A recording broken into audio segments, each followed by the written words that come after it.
Welcome to Luca and Miguel. Enjoy the video. You start by matching the battery to the lamp.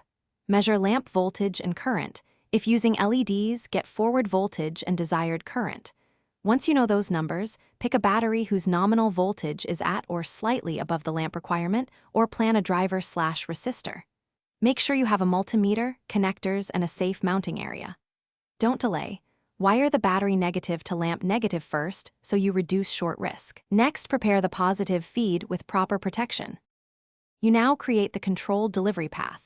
Install a fuse sized slightly above expected current. This prevents battery damage. If the lamp is an LED, use a constant current driver. Otherwise, calculate a series resistor as V-drop divided by desired current and pick its power rating. Once components are chosen, solder connections, cover with heat shrink, and add strain relief to prevent breaks. Also include a reverse polarity diode if risk exists. These steps ensure stable bright. You finish by testing and observing.